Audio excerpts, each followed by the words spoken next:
ባንተ መንፈስ የተነካ ቦታ አይመርጥም የማምለኪያ የእግዚአብሔርን አገዛዝ ማዕከላዊ ማድረግ። ለምሳሌ በሙያ መረጣችን ውስጥ ለምንድነው እሱ ነጋዴ መሆኑ? በዚህ ፕሮፌሽን ውስጥ ለእግዚአብሔር መገዛት እችላለሁ ወይ? በዚህ ፕሮፌሽን ውስጥ እግዚአብሔር አገዛዝ በኔ ህይወት እውን ሊሆን ይችላል ወይ? ያበላሎ አይደለም የሚባለው። እዚህ ዓለም ላይ ስንኖር ዝም ብለን ለኛ የተሰራ ገዳም የለም። ገዳም ውስጥ ገብተን አይደለም የምንኖረው። እንደውም ጌታ ኢየሱስ ሲጸልይ በዓለም ናቸው ከዓለም እንዳታወጣቸው ግን እዛ ጠብቃቸው ነው ያለው። እዚህ የተሰበረ ዓለም ውስጥ፣ እዚህ የፈረሰ ዓለም ውስጥ፣ እዚህ የታመመ ዓለም ውስጥ ነው ኑሩ ተብለን የተለቀቀ። የሚገርመው ነገር እዚህ ውስጥ ስንኖር ከክርስቲያኖች ጋር ብቻ አይደለም የህይወት መስተጋብር ያለን። ታዲያስ ካልዳኑ ሰዎች፣ በጨለማው ዓለም ካሉ ሰዎች ጋር የህይወት መስተጋብር አለን።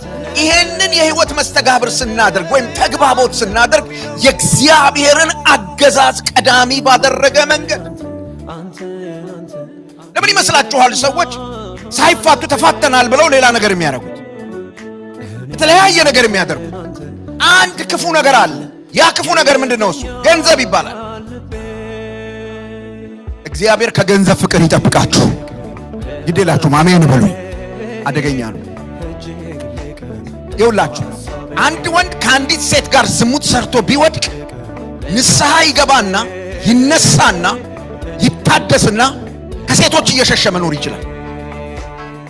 ሁለተኛ በሴት ልጅ ጉዳይ ጣጣ ውስጥ እንዳይገባ እየሸሸ ምናምን መኖር ይችላል። በገንዘብ ፍቅር ተነድፎ የወደቀ ሰው ግን በምንም ሁኔታ ከባርነቱ ነፃ ይወጣል። ለምን ካላችሁ መኪና ሲነዳ ገንዘብ አለ፣ ልጅ ሲያሳድግ ገንዘብ የሌለበት የህይወታችሁን ክፍል ንገሩ። ገንዘብ ተሳትፎ የማያረግበት ከኢየሱስ ውጪ ማለት ነው። ኢየሱስን ብቻ ነው ያለ ገንዘብ እንጂ ቤተ ክርስቲያን እንኳን ስትመጡ፣ ቸርች እንኳን ስትመጡ ጸሎት ይሸጣል እኮ። ባትል ውስጥ ነው ያለ፣ ውጊያ ውስጥ ነው ያለ። መጽሐፉ ነው የሚለው የሚውጠውን ፈልጎ እንደሚያገሳ አንበሳ ይዞራል ይላል። ትዳርህን ሊውጥ፣ ልጆችህን ሊውጥ፣ አገልግሎትህን ሊውጥ፣ ጤናህን ሊውጥ እና ምን ያስፈልገኛል? በእግዚአብሔር ዕቃ ጦር የተዘጋጀው መሆን። ድሮ ጎረምሶች ሆነን አንድ ጎረምሳ ሲደበድበን ለዛ ጎረምሳ አጸፋ ለመመለስ የምናደርገው ምን እንደሆነ ታውቃላችሁ? ፑሻፕ መስራት እንጀምራለን። ስፖርት 3 4 ቅጥቅጥ አድርገን ሰርተን አሁን እናይዋጣለን። ያን ያቀመሰንን ሰውዬ እናቀምሳለን። ሳትዘጋጅ ጸሎት ፈለገ ነው ያልክ ነው። አንተ ነህ ጡንቻህን ፈርጠም ማድረግ ያለብህ። መንፈሳዊ ጡንቻህን ፈርጠም፣ እግዚአብሔር ቃል ዕውቀትን ፈርጠም፣ የጸሎት አቅምን ፈርጠም፣ የጾም አቅምን ፈርጠም፣ የቅድስና አቅምን ፈርጠም፣ የእምነት አቅምን ፈርጠም። ወይ በእግዚአብሔር መንግስት ውስጥ ወይም በመንግስት ልጅነት ውስጥ ነው ሰዎች ሊሆኑ የሚችሉት፣ ወይም የክፉ ልጆች ነው ሊሆኑ የሚችሉት። እንድታሰምሩበት ግን የምፈልገው የመንግስት ልጆች ናቸው አለ ጌታ ይላል። እነዚህ የመንግስት ልጆች የተባሉት ቃሉ ተዘርቶባቸው 100ም 60ም 30ም ያፈራባቸው ሰዎች ናቸው። እነዚህን ሰዎች መጽሐፉ እንደገና ሌላ ነገር ይነግራቸዋል። ማቴዎስ ወንጌል ምዕራፍ 25 እንደዚሁ ጌታችን ኢየሱስ ክርስቶስ ስለ እግዚአብሔር መንግስት በምሳሌ የተናገረበት ወይም ተጨማሪ ያብራራበት ቦታ ነው። ቁጥር 1 ስታዩ የእግዚአብሔር መንግስት በዚያን ጊዜ ትመስላለች። በተለይ ከመጨረሻው ዘመን ጋር ተያይዞ የእግዚአብሔር መንግስት ምን ትመስላለች ለሚለው ጥያቄ ጌታችን ኢየሱስ ክርስቶስ መልስ የሰጠበት ቦታ ነውና ቁጥር 14 ነው የምፈልገው ዛሬ ስለ ኃላፊነት ስለማወራ ቁጥር 14 ነው የምፈልገው። እንዲህ ይላል፣ ወደ ሌላ ሀገር የሚሄድ ሰው ባሮቹን ጠርቶ ያለውን ገንዘብ እንደሰጣቸው እንዲሁ ይሆናልና ለእያንዳንዱ እንደ አቅሙ፣ ለአንዱ 5 መክሊት፣ ለአንዱ 2፣ ለአንዱ 1 ሰጠና ወደ ሌላ ሀገር ወዲያው ሄደ። 5 መክሊት የተቀበለው ሄዶ ነገደበት፣ ሌላም 5 አተረፈ። እንዲሁም 2 የተቀበለው ሌላ 2 አተረፈ። 1 የተቀበለው ግን ሄዶ ምድርን ቆፈረና የጌታውን ገንዘብ ቀበረ ይላል። የጌታውን ገንዘብ ቀበረ። ለሶስቱም በአቅማቸው ልክ የተሰጠ ነገር ነበረ። 2ቱ ኃላፊነታቸውን በአግባቡ ተወጡ። 2ቱ እንደ መንግስት ዜጋ እንደ እግዚአብሔር መንግስት ዜጎች ኃላፊነታቸውን ተወጡ። በጣም የሚያስደነግጠው ነገር ሶስተኛው ሰው ኃላፊነቱን አልተወጣም። ስለዚህ ሰው መጨረሻ መጽሐፍ እንዲህ ብሎ ይናገራል። ቁጥር 29ን ተመልከቱ። ስለዚህ ኃላፊነቱ መውጣት ስላልቻለው ቁጥር 28 ጀምሮ ላንብላችሁ። ስለዚህ መክሊቱን ውሰዱበት፣ 10 መክሊት ላለው ስጡት፣ ላለው ሁሉ ይሰጠዋልና። በደንብ አስቡ ዘመዶቼ። መክሊት ሲታደል አብሮ ነው የታደለው። ኃላፊነት ሲሰጥ አብሮ ነው የተሰጠው። አብሯቸው ነበረ። ስለ እግዚአብሔር መንግስት ምሳሌ ነው የሚያወራው። አሁን በፕሮቴስታንቱ አካባቢ በተለይ ወደ ሶሻል ሚዲያ ስትሄዱ የሚገርሙ ቅጭቅጭ፣ ደህንነት ይጠፋል ወይስ አይጠፋም፣ ደህንነት ይገኛል፣ ሰዎች ይተራመሳሉ። መጽሐፍ ቅዱስ የሚለውን ዝግ ብላችሁ ተመልከቱ። እነዚህ ሰዎች እኩል ነው መክሊት የተሰጣቸው። በመክሊት ስጦታ ውስጥ አብረው ነበሩ። ኃላፊነት ሲሰጥ አብረው ነበሩ። በእግዚአብሔር መንግስት ውስጥ ሁለቱ ኃላፊነታቸውን ተወጥተዋል። አንደኛው ግን ኃላፊነቱን አልተወጣም። ስለዚህ ቁጥር 28ን እዩ ምን እንደሚል። ስለዚህ መክሊቱን ውሰዱበት፣ 10 መክሊት ላለው ስጡት፣ ላለው ሁሉ ይሰጠዋልና ይበዛለትማል፣ ከሌለው ግን ያው ያለው እንኳን ይወሰድበታል። የማይጠቅመውንም ባሪያ በውጭ ወዳለው ጨለማ አውጡት፣ በዚያ ለቅሶና ጥርስ ማፋጨት ይሆናል አለ ይላል። ክሊር የሆነ ነው። ምን ማድረግ ይቻላል? ጌታችን ኢየሱስ ክርስቶስ የእግዚአብሔርን መንግስት ለማብራራት የተጠቀመበት መንገድ። ስለዚህ ስለ ኃላፊነት ስናወራ በእግዚአብሔር መንግስት ውስጥ የዜጎችን ወይም የአማኞችን ኃላፊነት ስናወራ በጣም ኮስተር ብለን በትክክል ልናየው ይገባል። እንግዲህ ይሄ ኃላፊነት የተሰጣቸው ሰዎች ቅድም እንደነገርኳችሁ በዓለም ነው ያሉት ብሏል ጌታ ኢየሱስ። አማኞች አሁን የሚኖሩበት ይሄ ዓለም፣ አሁን እየኖሩበት ያለ ይሄ ዓለም ከፍተኛ ጫና፣ ከፍተኛ ፈተና በአማኞች ላይ ያደርሳል። ምን እንዳይሆኑ፣ እንደ ዜጋ እንዳይኖሩ፣ እንደ እግዚአብሔር መንግስት ዜጎች እንዳይኖሩ በጣም ኃይለኛ የሆነ ፕሬሸር በአማኞች ላይ አለ። በተለያየ መንገድ ፈተናዎች አሉ። በጣም የሚያሳዝነው ነገር ብዙ አማኞች ጦር ሜዳ እንዳሉ ራሳቸውን አይቆጥሩም። ራሳቸውን እንደዛ አይቆጥሩም። ስለዚህ ለብዙ ነገር የተጋለጡ ናቸው።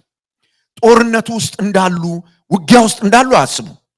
ስለዚህ በጣም ብዙ ነገር ጠላት በቀላሉ ያጠቃቸዋል። ግን አማኞች እዚህ ምድር ላይ ሲኖሩ፣ እዚህ ዓለም ላይ ሲኖሩ በላያቸው ላይ ከፍተኛ የሆነ ጫና፣ ከፍተኛ የሆነ ፈተና አለ። ይሁን እንጂ እግዚአብሔር በዚህ ውስጥ ለሚኖሩ አማኞች የክርስቶስ አገዛዝ በሕይወታቸው እውን መሆኑን በሚያሳይ መንገድ ኦፕሽን የለውም። ልብ በሉ።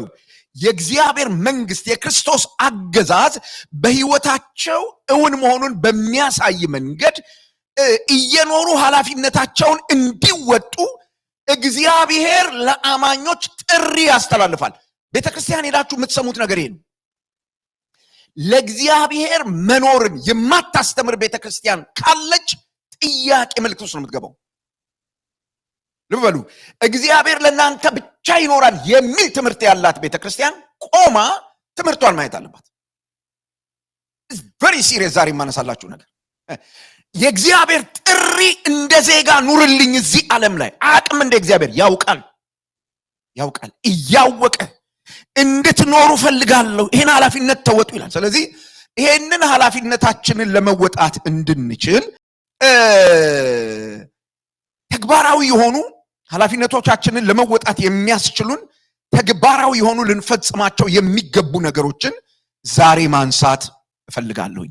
የመጀመሪያው ነገር ይሄ ኃላፊነታችን፣ ይሄ ተግባራዊ በሆነ መንገድ እግዚአብሔር የሚጠራንን ይሄንን ህይወት በመኖር ኃላፊነታችንን ለመወጣት የመጀመሪያው በተግባር ልናውለው የሚገባ መርህ ምንድነው? እሱ ካላችሁኝ በዕለታዊ ምርጫዎቻችን ማለትም በየዕለቱ የምንኖረው ህይወት በውሳኔ የተሞላ ነው። አንድ ሰው በዚህ ላይ ጥናት ያደረገ ሰው ሲናገር አንድ ሰው በ24 ሰዓት ውስጥ 7000 ውሳኔዎች ያደርጋል ይላል። አንድ ሰው በ24 ሰዓት ውስጥ በህይወት ለመኖር ሰርቫይቭ ለማድረግ 7000 ውሳኔዎች ያደርጋል ማለት ይላል። የትኛውን ጫማ ላድርግ ውሳኔ ነው። የትኛውን ሸሚዝ ላድርግ ውሳኔ ነው። የትኛውን እንጀራ ልብላ ውሳኔ ነው። ምጎርሰው በምን ልክ ይሁን ሁሉ ነገር ውሳኔ ይጠይቃል። እያንዳንዱ የህይወታችን ክፍል በውሳኔ የተሞላ ነው። ውሳኔ ደግሞ ምርጫ ይጠይቃል። ስለዚህ በህይወት ምርጫዎቻችን ላይ የእግዚአብሔርን መንግስት መፈለግ፣ ጽድቁን መፈለግ የመጀመሪያው በየዕለቱ ልንለማመደው የሚገባ መሰረታዊ ነገር ነው። ማቴዎስ ወንጌል ምዕራፍ 6 ቁጥር 33 ነገር ግን አስቀድማችሁ የእግዚአብሔርን መንግስት እና ጽድቁን ሁሉ ምን አድርጉ? ፈልጉ ይልና ይህም ሁሉ ይጨመርላችኋል ይላል። ይህም ሁሉ ምን ያደርግላችኋል? ይጨመርላችኋል። ብዙ ሰዎች ይህን ክፍል በሳሳተ መንገድ ነው የሚያነቡት። የእግዚአብሔርን መንግስትና ጽድቁን ፈልጉ ሁሉ ነገር ይጨመርላችኋል አይደለም የሚለው መጽሐፉ። ጥያቄ የሆነባቸው የተፈተኑበት ምን እንበላለን ምን እንጠጣለን ምናምን የሚል ጥያቄ አላቸው። ጌታ ኢየሱስም ብሎ ተናገረ፣ ስለዚህ ጉዳይ መጨነቅ አቁሙ። ይሄ ለአሕዛብ ነው፣ ይሄ ላልዳኑ ሰዎች ነው። የጸሎት ርዕሳችንን ይዩት። ጌታችን ኢየሱስ ክርስቶስ መጀመሪያ ስለ ጸሎት ሲያስተምር መንግስት ትምጣ፣ በኋላ አነሳዋለሁኝ፣ ስለ መንግስቱ ነው እንድንጸልይ የጠየቀን። በእኛ የጸሎት ርዕስ ውስጥ የመጀመሪያው ረድፍ ላይ የሚገኘው ምንድን ነው?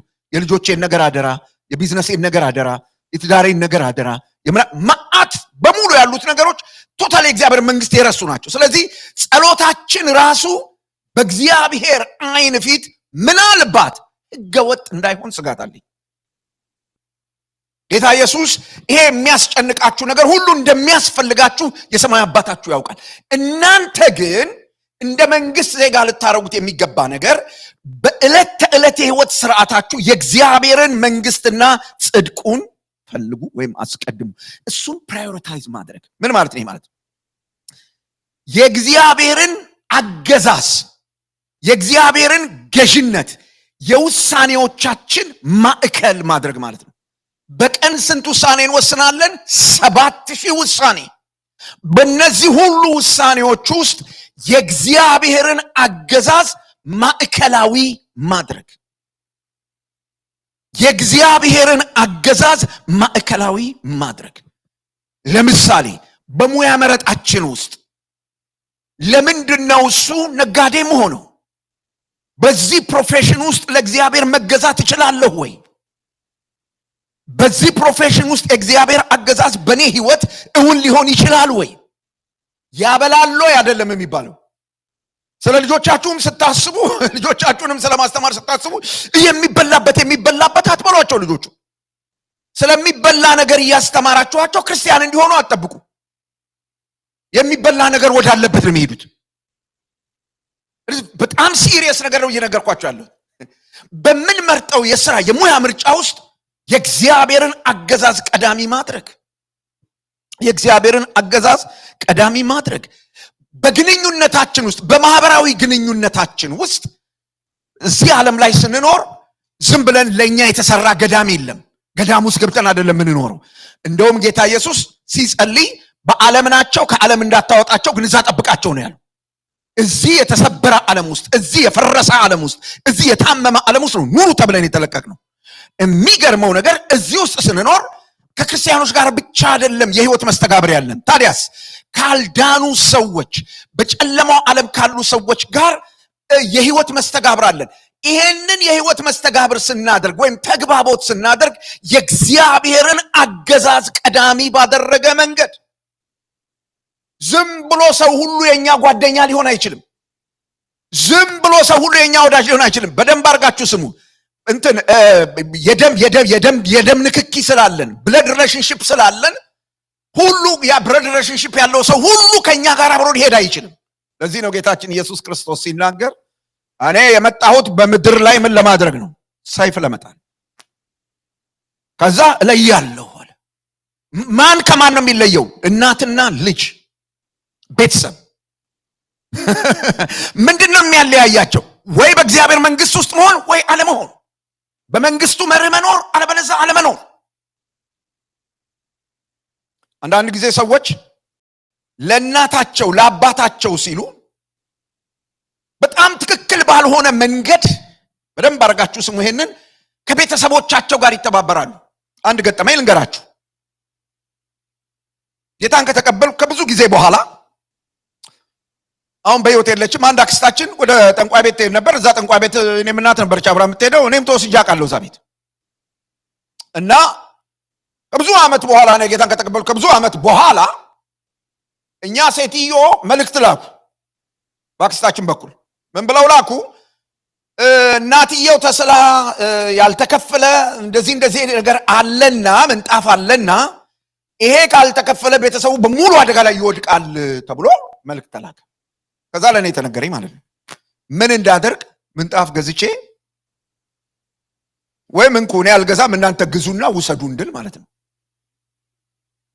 እና ገና መጣው ሲነግሩኝ ግንባሬን ነው ቅጭም ያደረኩትና ምን ላድርግ አልኳቸው። ማለት ምንጣፉ ምናምን እንኳን እኔ ገንዘብ ሰጥቻችሁ ልትገዙት እናንተም አትገዙም አትልኩትም ነው ያልኳቸው። ምንድነው የምታረጉት? ለወላጆቻችሁ የምትልኩትን ገንዘብ ምንድነው የሚያረጉት? በኋላ እመጣለሁ ስለ ገንዘብ ኃላፊነት። ምንድነው የሚያረጉት? እናንተ እዚህ ሀገር ሰርታችሁ የምትልኩላቸው ወንድሞቻችሁ እህቶቻችሁ ቁጭ ብለው ይቅሙበታል። ምንድነው የሚያረጉት? ኢትዮጵያ ምንድነው የሚሰሩት? ምን አገባው? አንቺ 16 ሰርተሽ ያመጣሽው አይደል? እንደዚህ የሚባል ነገር የለም። አስቀድማችሁ የእግዚአብሔርን መንግስት ጽድቁን እሹ። it is a principle, this is our responsibility። ከነዚህ ሰዎች ጋር ያለን ግንኙነት በጣም ጽድቅን የሚያሳይ መሆን አለበት። ከቤተሰቦቻችን ጋር ከጓደኞቻችን ጋር ያለን ግንኙነት በጣም በገንዘብ አስተዳደራችን የእግዚአብሔርን አገዛዝ ቀዳሚ ያደረገ መሆን አለበት። በህይወቴ ካስተማሩኝ ሰዎች መካከል በጣም የምገረምበት ሰው በዚህ አገር የሚኖር ሰው አለ። ዶክተር መለስ ወጉ ይባላል። ኢትዮጵያ የመጣ የቁልፍ መሪዎች ትሬኒንግ ይሰጠን ነበር እና አንድ ጊዜ እንደዚህ ብሎ ተናገረ። በልጄ በጣም አዝኛለሁ አለ። ለምን ሲባል እኔ ያኔ ዛኔ ነበርኩት ወደ 40 ሺህ ነው ምናምን ሺህ አውጥቶ መኪና ገዛ አለ። መኪና ገዛ። ምን እንደሚያደርግለት አላቅም አለ። እንግዲህ በእነሱ ጊዜ በቀላል ገንዘብ ቀላል መኪና መግዛት ይቻላል። አዲስ መኪና ነው የገዛውና ለምን እንደገዛ አላቅም አለ። ከዛ ለምን እንደተበሳጨ ታውቃላችሁ? እዛኛም የሚያስተምረን መካከል ገንዘብ ተከፍሎላቸው ሊማሩ የሚገባቸው ሰዎች አሉ እና እሱ ያሰላው ይሄንን 40 ሺህ መኪና ከሚገዛ የኔ ልጅ እዚህ ሰው ቢያስተምር እዚህ ሰው ቢረዳ። ዘመዶቼ ገንዘብ ስላለን ገንዘቡን ሰርተን ስላመጣን በምንነዳው መኪና ኮምፒቲሽን ውስጥ ገብተን አየለ የነዳውን መኪና ለመንዳት መሮጥ አያስፈልግም። አስቀድማችሁ የእግዚአብሔርን መንግስት ጽድቁን እሹ። ዘ ፕሪንሲፕል መመሪያ። ይሄን ብታደርጉ ይጨመርላችኋል ሌላው ነገር። ብሌሲንግ ለምን እንደሚሸሸን እዩ። ኃላፊነታችን ባለፈው 15 ቀን እንደነገርኳችሁ ትልልቅ መብቶች ያሉት በትንንሽ ኃላፊነቶች ውስጥ ነው። ይሄን ማድረግ ይጠይቃል። የእግዚአብሔርን አገዛዝ ማስቀደም። ባጭር ቃል ምን ማለት ነው? ዝም ብሎ ቁሳዊ ስኬትን ብቻ ከማሳደድ ይልቅ ታማኝነትን፣ ልግስናን፣ ክርስቶስን የመምሰል እሴቶችን መምረጥ የእግዚአብሔርን መንግስትና ጽድቁን ማስቀደም ይባላል። የመጀመሪያው ልናደርገው የሚገባ ነገር ይሄ ነው። ሁለተኛ በዚህ በተሰበረ ዓለም ውስጥ በመንግስቱ እሴቶች መኖር ነው፣ ወይም የመንግስቱን ቫልዩስ እነሱን መለማመድ ነው። ይሄ የምንኖርበት ዓለም የተሰበረ ዓለም ነው። ይሄንን ዓለም ለመጠጋገን ሰዎች በጣም ብዙ ጥረት ያደርጋሉ። ይሄ ዓለም በኃጢአት ምክንያት ተሸንቁሯል፣ ፈርሷል፣ ተበላሽቷል። ስለዚህ ሲስተሙ ኮራፕትድ ነው፣ ሃይማኖቱ ኮራፕትድ ነው፣ አስተዳደሩ ኮራፕትድ ነው። እዚህ ዓለም ላይ ኮራፕትድ ያልሆነ ምንም ነገር የለም። ሁሉ ነገር የተበላሸ ነው። ትናንትና ከአንድ ወዳጄ ጋር አብረን ስናወራ ነበርና ምን አለኝ፣ አሁን ምን እያደረጉ እንደሆነ ታውቃለህ ወይ? እዚህ ሀገር ሰዎች አለኝ። ምን እያደረጉ ነው ስለው፣ ማርስ ሄደው ለመኖር እኮ እዛ ለመኖር እያመቻቹ ነው። እዛ እንዴ ምን ነው አስጠላናቸው ነው ወይ? እኛ እዚህ ያለነው ሰዎች ለምንድን ነው ከኛ ጋር የማይኖሩት? ምን በደልናቸው? ይኸው እንደፈለጋቸው ያሹን ነው የምንኖረው። ያሰሩ የፈለጉትን ያሰሩናል፣ እንሰራለን። ምንድን ነው ችግራቸው አልኩት። ችግራቸው ረጅም ዘመን መኖር ስለሚፈልጉ አንድ፣ ምድር ደግሞ እንደምትጠፋ ያውቃሉና ሳትጠፋ በፊት እነሱ በሰላም ለመኖር ነው እየተጣጣሩ ያሉት አለ። አይቅናቸው ብዬ ተውኩ። ምክንያቱም የማይሳካ ነገር ስለሆነ መጽሐፍ ቅዱስ እግዚአብሔር ምድርን ለሰው ልጅ መኖሪያ ምን አረጋት? ለምንድን ነው እነዚህ ሰዎች እነዚህ ያልዳኑ ሰዎች እነዚህ ሰዎች ለምንድን ነው ይሄን ዓለም የጠሉት ካላችሁ ይሄ ዓለም ሲያዩት አያስተማምንም፣ የፈራረሰ ነው፣ ብዙ ሽንቁር ነገር አለው። ስለዚህ በዚህ ዓለም ውስጥ የሚኖሩ ሰዎች ሁሉ ኢቭን አምነን ድነናል የሚሉትም እንኳን ጭምር ለማለት ነው በህይወታቸው ውስጥ የሚታዩ ነገሮች አሉ። በተለይ ያልዳኑት ሰዎች በህይወታቸው ቁጣ ሊሞላባቸው ይችላል። ቁጣ የሞላበት የህይወት ስርዓት ሲኖሩ፣ በፖለቲካው ላይ ሲቆጡ፣ በኢኮኖሚው ላይ ሲቆጡ፣ በአንዱ ዘር ላይ ሲቆጡ፣ በተለያየ ምክንያት ውስጣቸው በቁጣ ተሞልቶ ሲነዱ፣ ታማኝነት የጎደላቸው ሆነው ሲስገበገቡ፣ ልጄ በዚህ ምንት አንድ ነገር አለችኝ፣ በጣም የማይቀል አለችኝ። ሁሌ ነግራት ነበር፣ ወደ ስራ ዓለም ስትገቢ አይተሻቸው የማታውቃቸውን ሰዎች ታያቸዋለሽ ስላት ነበር። በጣም በዚህ የሥራ ጊዜ በጣም እየገረመኝ ያለ ነገር የሰው ገብጋባነት ነው አለች። ምን እንደሚያስገበግበን አላውቅም አለች። አንድ የሆነ የኃላፊነት ቦታ መጥቶ ኖ አልፈልግም አለች። እሷ ጸለየች፣ አዳመጠች፣ ነው አለች። ርብርቡን አየችውና ሰዎችን ገበገባሉ አለች። እዚህ ሰባራ ሽንቁር ዓለም ውስጥ የሚኖሩ ሰዎች በህይወት ሩጫ የሆነ ነገር ሲያገኙ የሚያርፉ ይመስላቸዋል። የሆነ ነገር ሲያገኙ ደስ የሚላቸው ይመስላቸዋል። የሆነ ነገር ሲያገኙ ዋስትና የሚያገኙ ይመስላቸዋል። ይሄ ባልሆነ ጊዜ ደግሞ ተስፋ ይቆርጣሉ። ተስፋ ሲቆርጡ በጣም ከባድ ነው። ተስፋ መቁረጥ ሲያገኛቸው በጣም ኃይለኛ ነው። ለምሳሌ ዲፕሬሽን የሚባለው ነገር ከምንድን ነው የሚመጣው? እሱ ከተስፋ መቁረጥ። እስከምን ድረስ ይሄዳሉ ካላችሁኝ ራሳቸውን እስከ ማጥፋት። በጣም ብዙ ሐኪሞች አሉ፣ በጣም ብዙ መድኃኒት አለ፣ በጣም ብዙ ነገሮች ይደረጋሉ። ግን ይሄ የፈራረሰ ነገር ውስጥ ያለ ነገር ስለሆነ ኃጢአት ያፈረሰው ዓለም ውስጥ ስለሆነ እነዚህ ሰዎች ይሄ ሁሉ ነገር እያለ ሰላም የሚባል ነገር እነሱ ጋር የለም። እኛ የምንኖረው የት ነው? እዚሁ ሲስተም ውስጥ እንዲህ አይነት ስትራግል ያለበት ሁኔታ ውስጥ ነው የምንኖረው። ታዲያ ይሄንን ነገር ልናሸንፈው የምንችለው እንዴት ነው? ሮሜ መጽሐፍ ምዕራፍ 14 ቁጥር 17 እንደሚነግረን እግዚአብሔር ቃል የእግዚአብሔር መንግስት ጽድቅ፣ ሰላምና በመንፈስ ቅዱስ የሆነ ሐሴት ናት። ዋው! የእግዚአብሔር መንግስት እነዚህን እሴቶች እነዚህን ቫሊዩስ እንደ ቀላል ነገር ማየት የለብንም። የጽድቅ ህይወታችን ሲነካ ኦኬ ብለን አናልፍም። ሰላማችንን የሚያደፈርስ ነገር ሲመጣ አበበ ከበደ ይሄን ሰርቼ ያናምጥቼ ሳይሆን ቶሎ ወደ እግዚአብሔር ከኔክት ማድረግ ያስፈልገናል። ጌታ ሆይ ምንድነው ይሄ ነገር ማለት ያስፈልገናል።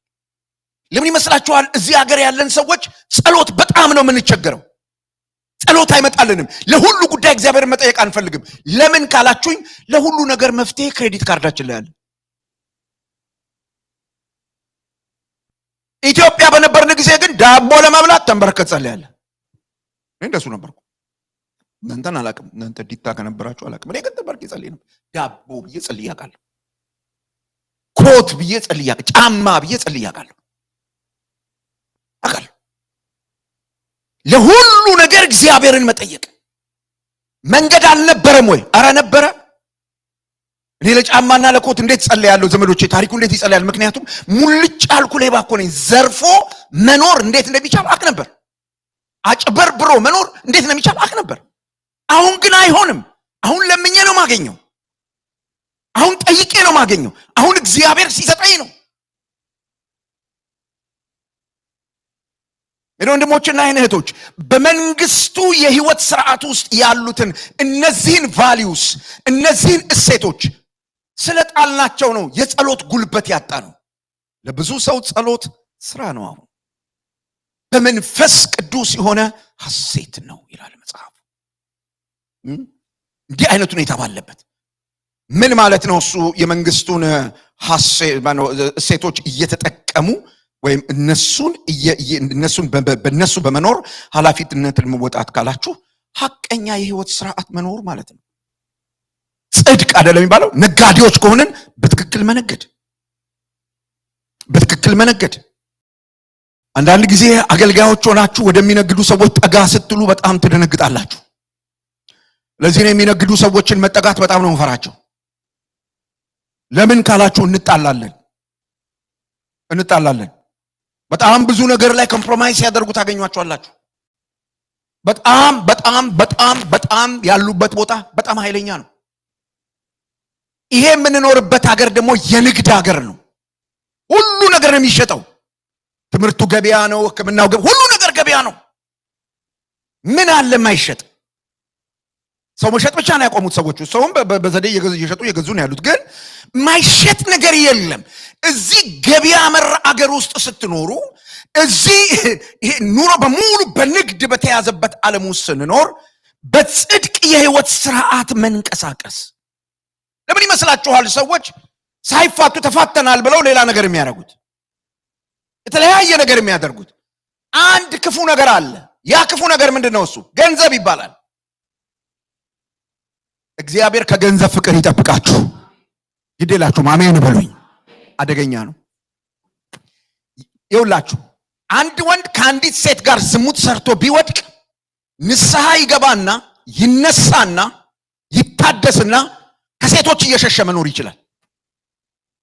ሁለተኛ በሴት ልጅ ጉዳይ ጣጣ ውስጥ እንዳይገባ እየሸሸ ምናምን መኖር ይችላል። በገንዘብ ፍቅር ተነድፎ የወደቀ ሰው ግን በምንም ሁኔታ ከባርነቱ ነፃ አይወጣም። ለምን ካላችሁኝ መኪና ሲነዳ ገንዘብ አለ፣ ልጅ ሲያሳድግ ገንዘብ የሌለበት የህይወታችሁን ክፍል ንገሩኝ። ገንዘብ ተሳትፎ የማያረግበት ከኢየሱስ ውጪ ማለት ነው። ኢየሱስን ብቻ ነው ያለ ገንዘብ እንጂ ቤተክርስቲያን እንኳን ስትመጡ፣ ቸርች እንኳን ስትመጡ ጸሎት ይሸጣል እኮ፣ ምልክቶች ይሸጣሉ። ምንም አይሸጥ ገንዘብ ምንም ማረገው ገንዘብ ያልገባበት ቦታ የለም። ኃይለኛ ነገር አለ። የመንግስቱን እሴቶች ስንጥል በቃ የገንዘብ ባሪያ እንሆናለን። ዘመዶቼ ጌታ ኢየሱስ ለሰይጣንና ለእግዚአብሔር አትገዙ አላለም። በአገዛዝ ደረጃ ያወዳደረው እግዚአብሔር ማን? ጌታ ኢየሱስ ገንዘብን ነው። ለእግዚአብሔርና ለገንዘብ መገዛት አትችሉም፣ ከሁለቱ አንዱን ምረጡ ያለው። በእግዚአብሔር አገዛዝ ውስጥ የምንኖር ከሆነ ገንዘብ ገዣችን መሆን የለበትም። ሐቀኛ መሆን ይጠይቃል። በግንኙነት ውስጥ ይቅር ባይነት፣ መራራ ህይወት የተሞሉ ሰዎች በሚኖሩበት፣ ጥላቻ የተሞሉ ሰዎች በሚኖሩበት፣ በፖለቲካ ምክንያት፣ በትዳር ውስጥ ባለ ግጭት ምክንያት፣ በኢኮኖሚ ምክንያት፣ በልዩ ልዩ ምክንያት የምንኖርበት ዓለም ውስጥ የሚኖሩ ሰዎች በጥላቻ የተለከፉ ናቸው። በጣም የሚያስደነግጠው ነገር እዚህ ቤትም ውስጥ እንዲህ አይነት ነገር ሊኖር ይችላል። ይቅር ለማለት አለመቻል። ዛሬ ያለፈው ሳምንት ነው እዚህ ሀገር የሞተው ያ ልጅ አምጦ ይኑራሉ ላይ ስርዓቱ ሲካሄድ ሚስቱ አስደነቀችኝ፣ በጣም አስደነቀችኝ። ከሚስቱ በተቃራኒ ፕሬዝዳንታችንም አስደነቁኝ። በሳቸው የተደነቁት በታማኝነታቸው ነው። አዎ ኦነስት ሰው ናቸው። በጣም ነው ያከበርኳቸው። እውነቱን ነው የምነግራችሁ። እሷ እያለቀሰች ከጌታ የተማርኩት ከጌታ ያየሁት ይቅር ባይነት ነው። ስለዚህ ባሌን የገደለውን ሰው ይቅር ብየዋለሁ፣ ባሌንም ደስ የሚያሰኘው ሰው ማለት። ከዛ እሳቸው ተራ ሲደርስ ምን ቢሉ ጥሩ ነው? ከሟቹ ጋር የማያስማማን ጉዳይ ይሄ ነው አሉ።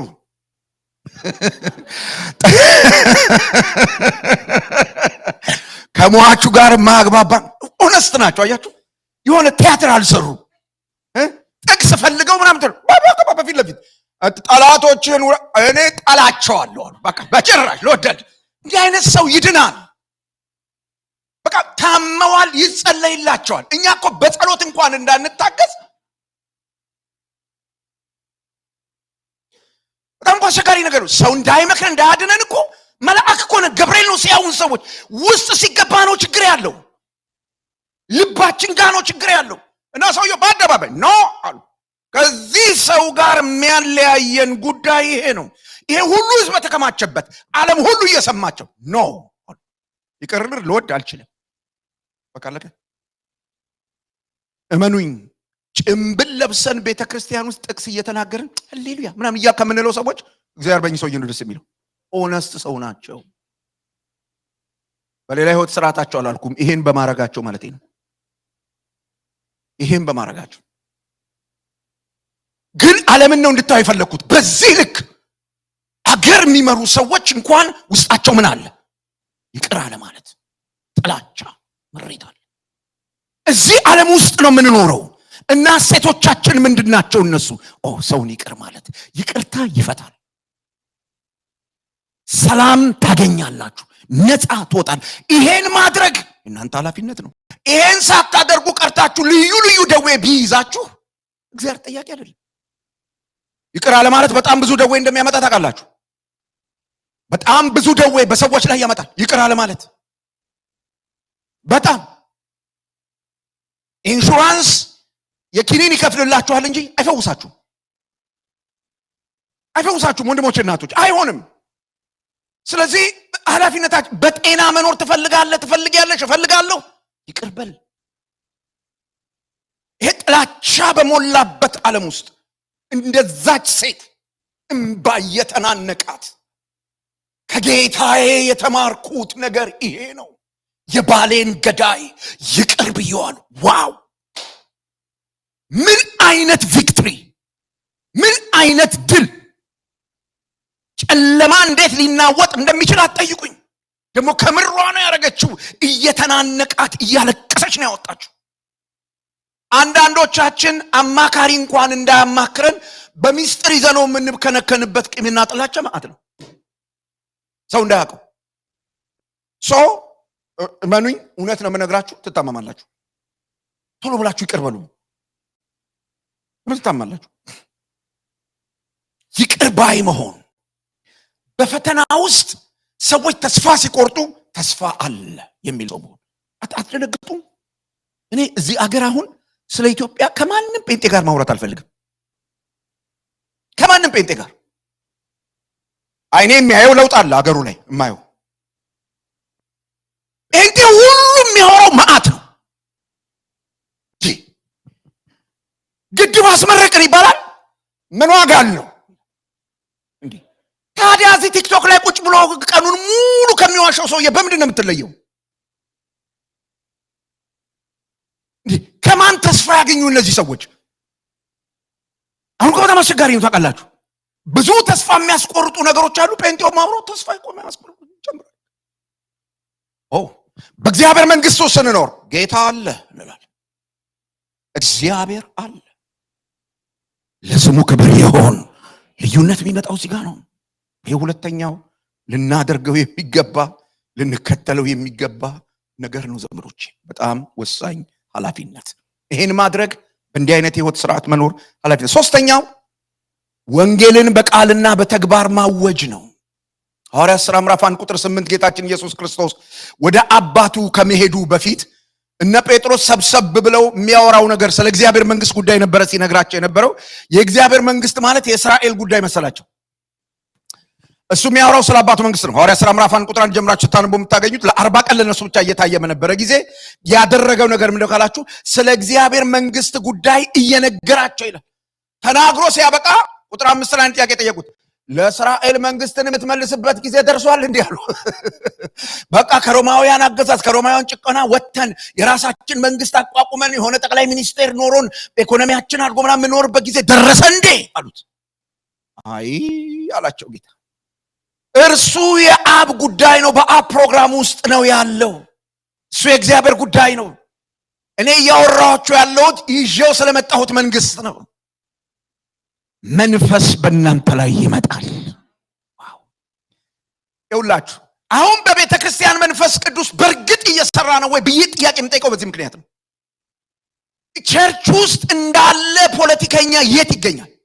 ዘረኛ የት ይገኛል?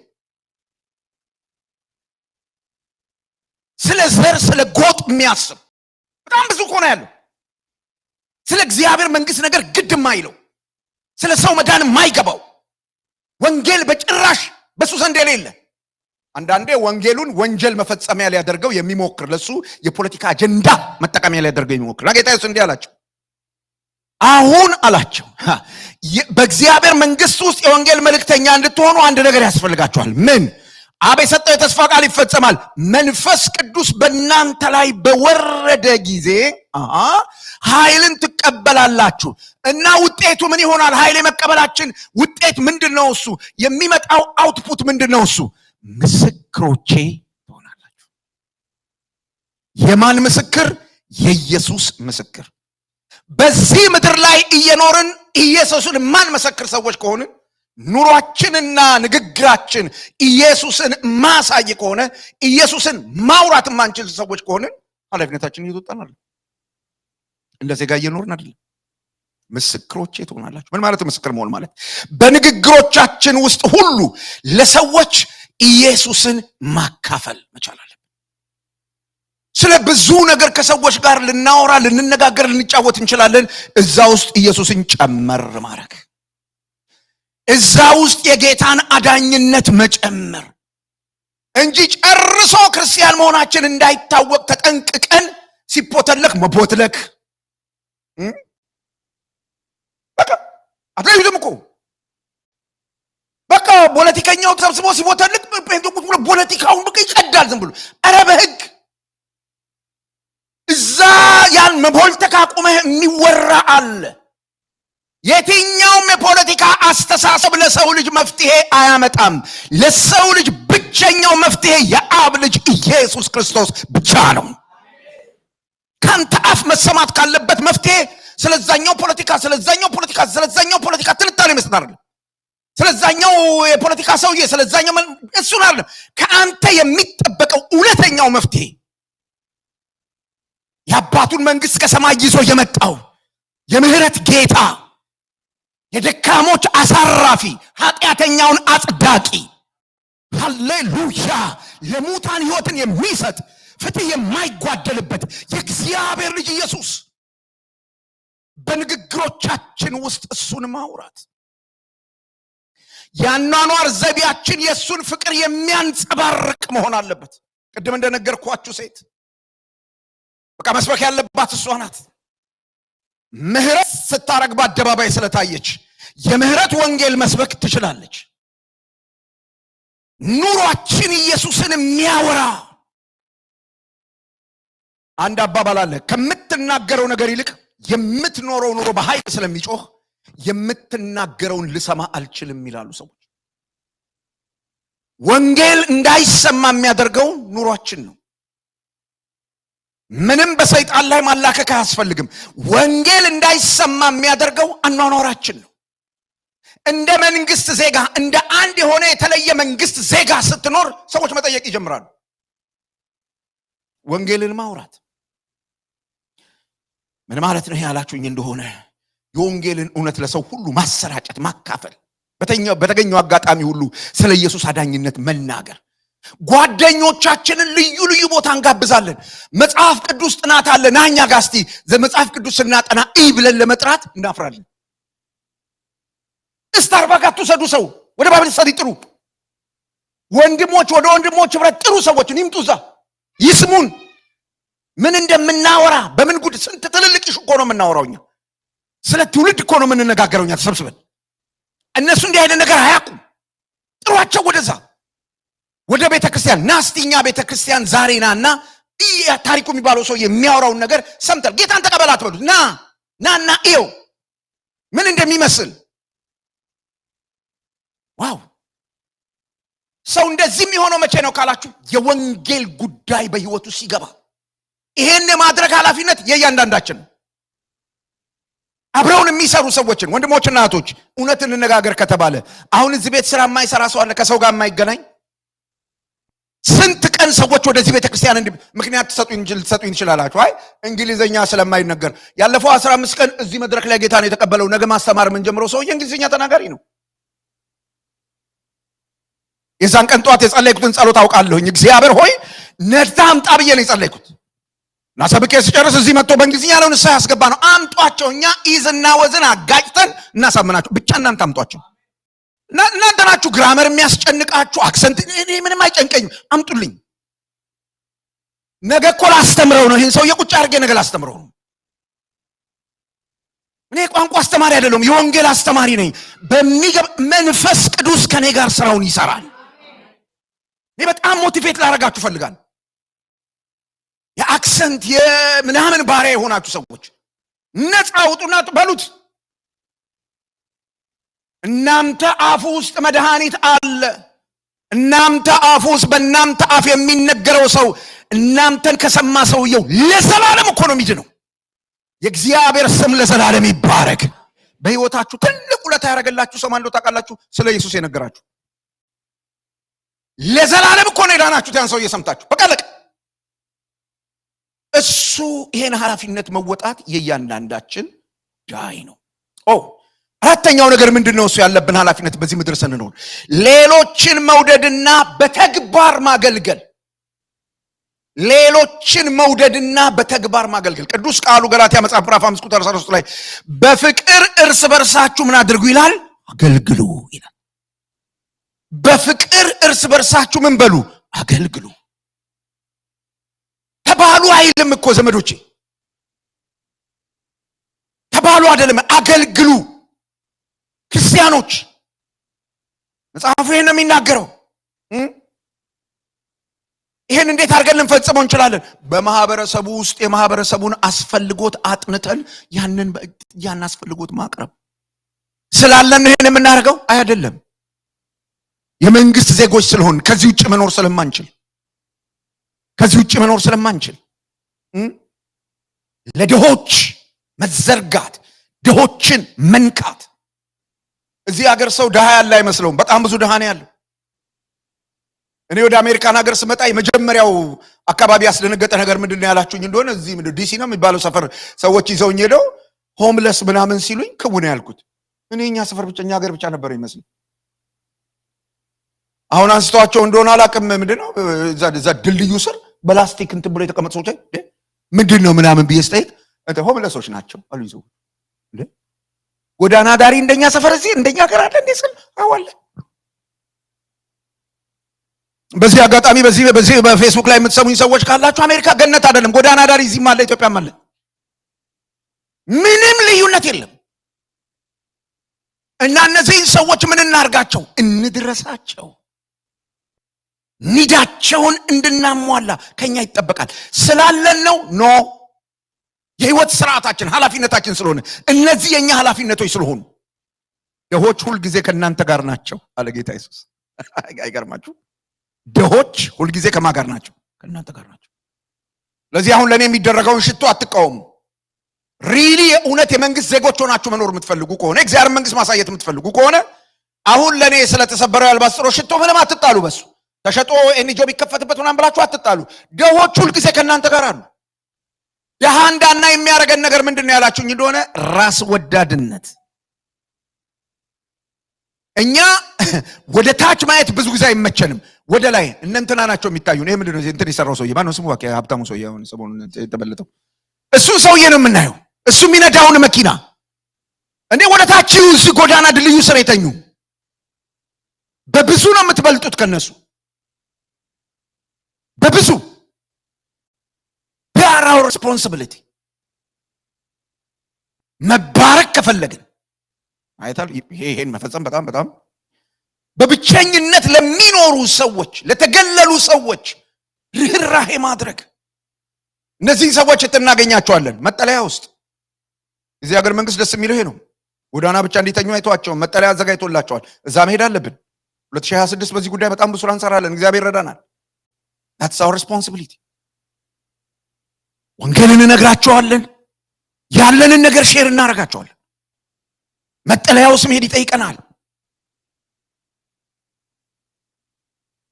የነሱ ልብስ ለማጠብ እመኑኝ በሆነ አጋጣሚ ብቅ ብያቻቸዋለሁ። እዛ እንትን ውስጥ እንደዚህ ነው የምትሉት ስትገቡ። የነሱን እግር ለማጠብ ልብሳቸውን ለማጠብ የሆነ ነገር ለማድረግ ፈቃደኛ መሆን መዘጋጀት ይጠይቃል። ይህን ኃላፊነት መወጣት የኛ ህይወት ነው። የታመሙ ሰዎችን መጎብኘት። ቺን አጥቢያ እግዚአብሔር ከባረከበት ነገር መካከል አንዱ ይሄ ነው። እግዚአብሔር ይባርካችሁ ማለት ፈልጋለሁ። በዚህ በእውነት የታመሙ ሰዎችን፣ ወንድሞችን፣ እህቶችን ዞረው ይጠይቃሉ እዚህ ቤት ያሉ ሰዎች። ስለዚህ ጉዳይ በጣም ነው እግዚአብሔርን የማመሰግነው። በቀደም ለታ ራሄል ጋር በማታ ተደዋወልን። 2 ቀን ነው 3 ቀን በፊት አንድ ነገር አለች። ፓስተር አለች ወይ ስላ እግዚአብሔርን እንዴት አድርጌ እንደማመሰግን አላውቅም። ምን ነው ስላት ምንም እኮ ነገር እየሰራሁ አይደለም፣ ፍሪጁ ገጠመ ብሎ እህቶች ይመጣሉ ቤቱ ተጨናንቋል አለች። አዋ ቤታችን እኮ ናት። እሱኗ የሚኖረው እንደዚህ ነው። አብረው ይበሉ ነበር ይላል እንጂ ይባሉ ነበር አይልም። የዘንድሮዋን ቤተክርስቲያን ይዋት የወንጌል ሥራ ሲጀመር መጀመሪያ ቅዱስ ቃሉን ባይሎስ ይላል። ለምን ያላችሁኝ እንደሆነ ነገ እንደሚባላ ስለሚያውቅ እንትን ያስቀምጣል። ባይሎስ ይሄ ቃል ያላስማማውን ሰው ባይሎስ ሊያስማማው አይችልም። ዓለማዊነት ነው።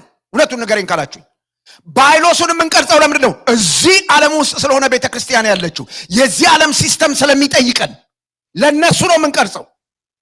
እኛ በምን እንኖራለን? በዚህ መጽሐፍ። የኛ ባይሎስ ይሄ ነው። የኛ ባይሎ ይሄ ነው። ወንድሜ ከኔ እንዲሻል እየቆጠርኩ የምኖርበት፣ የወንድሜ ህመም የኔ ህመም፣ የሱ ስቃይ የኔ ስቃይ ሆኖ የምኖርበት ባይሎስ ላይ አልተጻፈም። የለም፣ አታገኙም ባይሎስ ላይ ይሄንን። እዚህ ግን ተጽፏል። 1 ቆሮንቶስ ምዕራፍ 12 አንድ ብልት ሲሰቃይ ሌሎች ብልቶች አብረው ምን ይሆናሉ? ይሰቃያሉ። ምን ያሰቃያቸዋል? የአካል ብልቶች ናቸዋ። እናስ የታመሙትን እንጎበኛለን። የወንጌል አገልጋዮችን፣ ሚስዮናውያንን፣ ለወንጌል የሚሄዱ ሰዎችን በምንችለው መንገድ እንደግፋለን። ከጸሎት ጀምሮ በዚች በክርስቲያን ሚሽነሪ አሊያንስ ቤተክርስቲያን ውስጥ ካሉ አገልግሎቶች መካከል በጣም የሚያስደስተኝ በተለያየ የዓለም ክፍል በጣም ብዙ ሚሽነሪዎች አሉ። እነዚህን ሚሽነሪዎች በገንዘብ የሚደግፈው ማን ነው? እኛ እዚህ ያለን ሰዎች። የምትሰጡት አስራት፣ የምትሰጡት ገንዘብ ሚሽነሪዎችን ይደግፋል። በየወሩ ነው የምንልከው። ውሸት ነው የማወራው። ቤዛ የታለች? መካከለኛው ምስራቅ ላሉ ሚሽነሪዎች፣ ቻይና ላሉ ሚሽነሪዎች ይቺ ትንሽ ጉባኤ ለፓስተሩ ደሞዝ ነው የምከፍለው ብለህ እንዳታስብ ብራዘር፣ እንዳታስብ። ወንጌል መሰራት አለበት፣ ኃላፊነት ስለሆነ። እኔ በዚህ ጉዳይ ላባብላችሁ አልችልም ወንድሞች፣ እናቶች፣ በጭራሽ። ይሄ ኃላፊነታችን ነው። ወንጌል ሄደ ወይ? ተራመደ ወይ? ተዳረሰ ወይ? ምን አስተዋጽኦ ላድርግ? that's our responsibility። የመንግስቱ ዜጎች እንደዚህ ነው። መንግስታችንን ነው የምናስፋፋው። የተጎዱና አዳማጭ ያጡ ሰዎችን መስማት።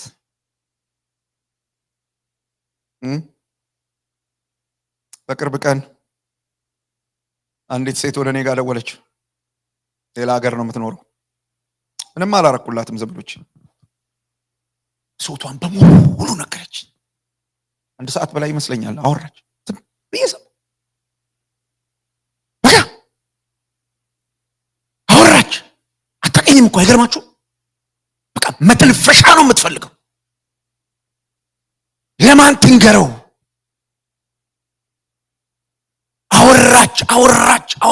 አወራች መሞን ሰማው። ስትጨርስ አበቃሽ አልኳት። አሁን ቀለለኛል። ጸለይኩላት። በተለይ ምንም አልረዳኋትም ዘመዶቼ፣ ሰማኋት።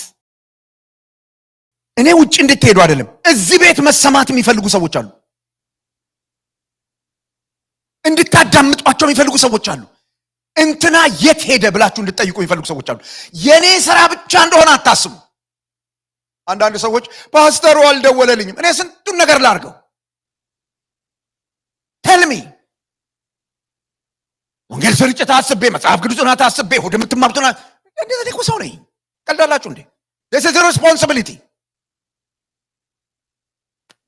የት ሄደች እንትና? ምን ሆና ነው? ከቀሩ ሩቅ ከሄዱ በኋላ ምን ሆናችሁ ቀራችሁ? ባለፈው ፓስተር ሲናገር እንትን ብሎ አልነግረውም ለፓስተር ፓስተር ያዝናል ብሎ ነገር የለም። እብረማዝ ነው ለዚህ የሚባል ነገር የለም። ያ አይጠቅምም። ኃላፊነታችን እየተወጣን አይደለም። ብዙ ርቀት ከሄደ በኋላ ሰዎች ከጠፉ በኋላ ካለቀላቸው በኋላ ምን ያደርጋል?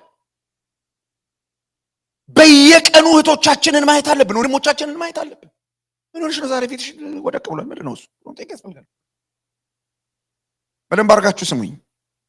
ፕራይቬሲ የሚባለው ነገር የሴኩላሪዝም አንዱ ፒላር ነው።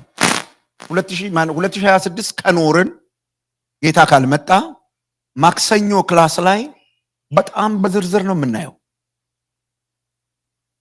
ዓለማዊነት፣ ድብን ያለ ዓለማዊነት። የሰለጠንክ መስሎ እዚህ ከመጽሐፍ ቅዱስ እውነቱ ጮተ ፕራይቬሲ ባውንደሪ ያስፈልገኛል፣ ቸርች አልሄድም፣ እንደዚህ እንዴት እኖራለሁ፣ እንዴት እጠየቃለሁ የሚሉ ሰዎች አሉ።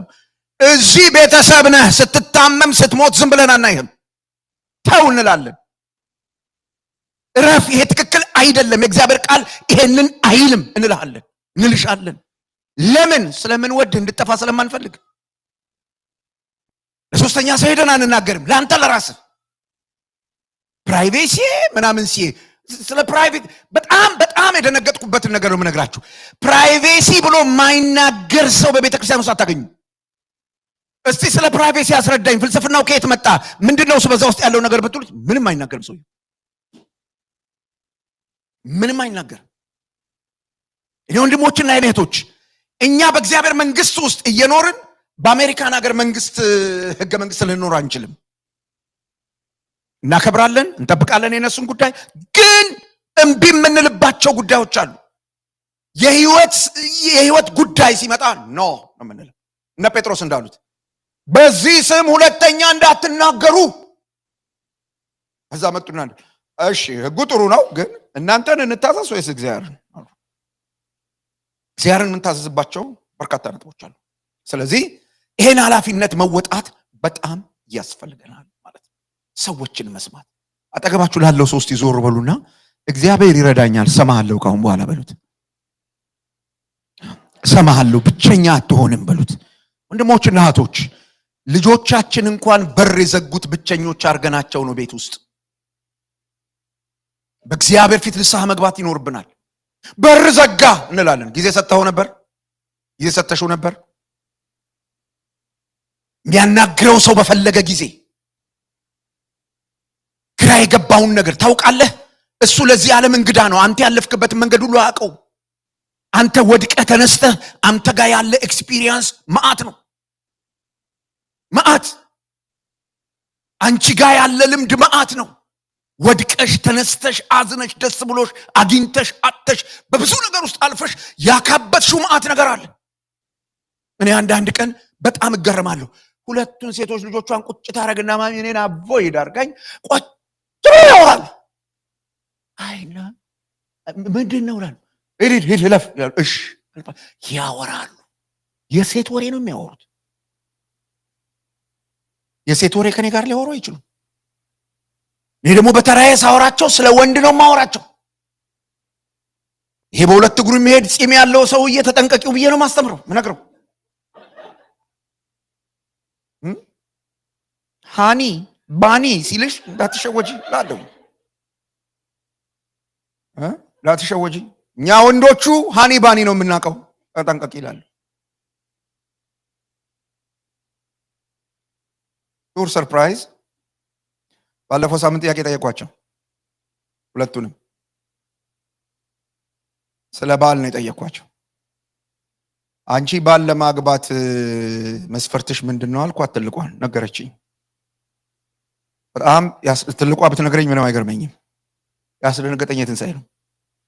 ኩራዝ መስፈርትሽ ምንድነው ስላት ስልኳን ታታታታ አርገችና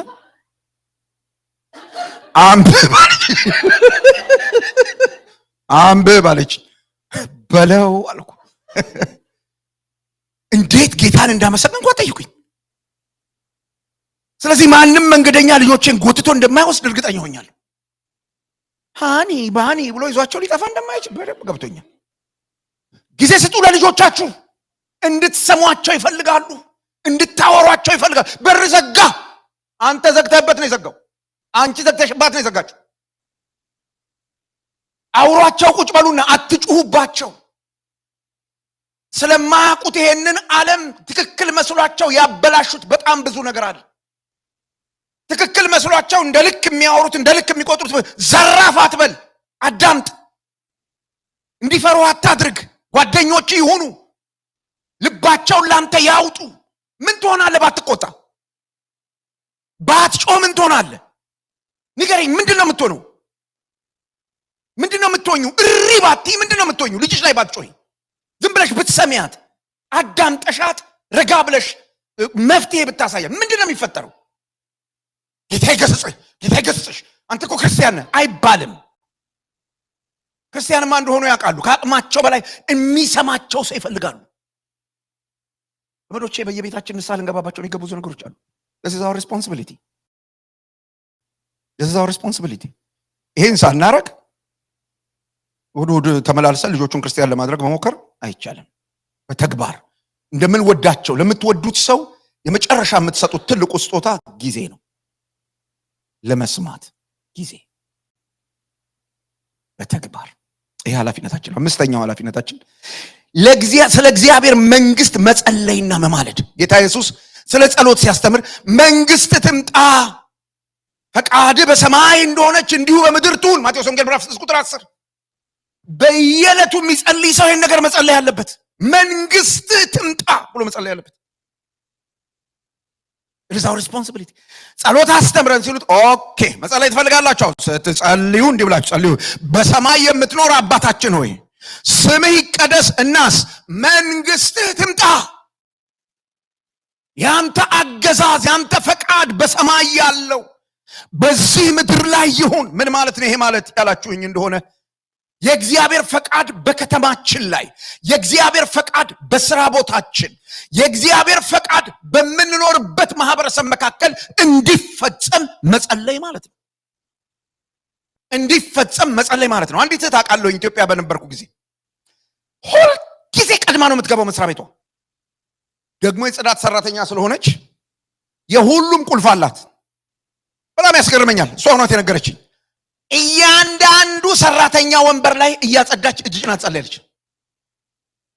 እያንዳንዱ ሰራተኛ ወንበር ላይ አይከፍሏት፣ እንደምትጸልይላቸው አያውቁ እና ቀስ እያሉ ጌታን ይቀበላሉ ሰዎቹ። አይገባቸው። እሷ እጇን ጸልያለች።